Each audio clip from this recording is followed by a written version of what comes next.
The third issue starts with Spike doing my work, with a recap of the events that transpired before, in a fourth wall break style. The start of their travels, the fights they won along the way, and most importantly, them splitting up at the end of the last issue.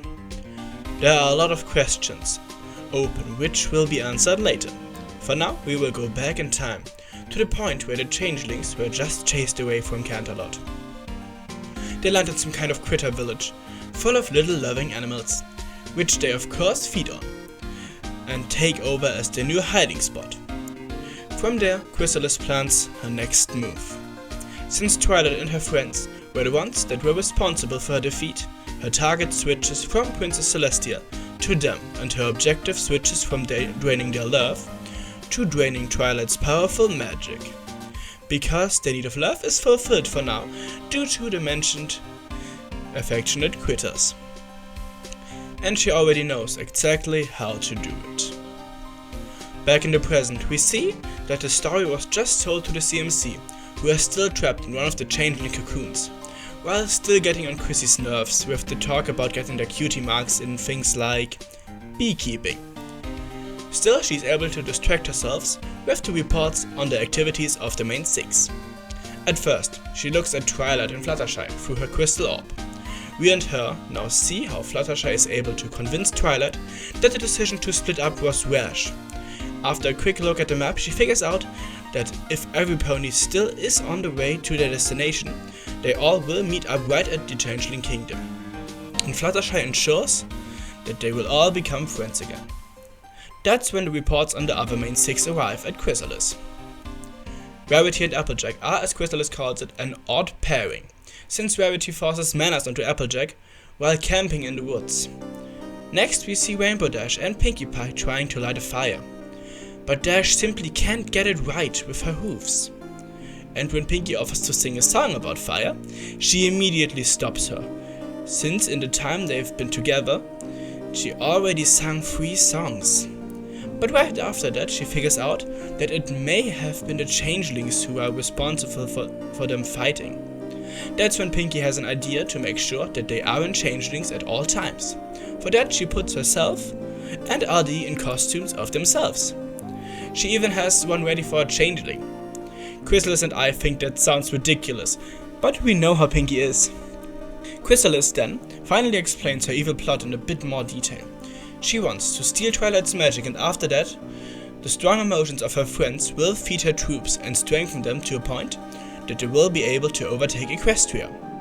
But the CMC is sure that they can make it in the end, even if Chrysalis then proceeds to seemingly take the life of one of those critters. Back to Fluttershy and Twilight, who trot along their path until they fall down a giant hole that leads down to a kind of prison. Twilight quickly teleports them out of there, just to end up in front of a chupacabra, which mistakes them for goats, due to sticks in their manes that ended up there because of the fall into the pit and look like horns. And we can tell that Chrysalis is really amused. Now we switch to Rarity and Applejack, who walk through an area with beautiful giant flowers, which Rarity of course starts to gather as clothing pattern reference material, when they suddenly start moving around and attack them. A wild chase begins. Rarity and AJ jump on a log that's floating in a nearby river, while the flowers apparently can float in the air on some level and follow them. AJ uses the skills she learned from her lumberjack great uncle to log roll and try to get the plants off. But this gets interrupted because they notice that they are approaching a waterfall. Just before they fall down, they grab the floating flowers and float on them to safety, even though AJ still thinks that those parachute plants want to eat them. Now it's time to go back to Pinkie Pie and Rainbow Dash, who are meeting a group of jackalopes, bunnies with deer antlers, who start chomping down on Pinkie, which is why RD grabs her to fly away from them as fast as she can. That's the moment when they crash into AJ and Rarity, who flew by, and the now bigger group starts running away again immediately from the group of little bunnies and a bouquet of flowers. That point is when they finally meet up with Twilight and Fluttershy again, who are still chased by the chupacabra. but because the rest of them crash into them, they somehow get away through tumbling down a cliff. Once they're down, they all realize their mishaps from the last issue and make up again, even having a "I'm sorry" cake to make it official, while Chrysalis still awaits them in her humble abode, as she calls it. And then it already ends, with Spike, who now tries to build up suspense for the following final issue of the storyline, in the same fourth wall break style as at the start. What do you think about this chapter? And are you excited for the conclusion of the storyline with the next issue? Let me know, and until next time, fellow bronies, brony fellas, and bye!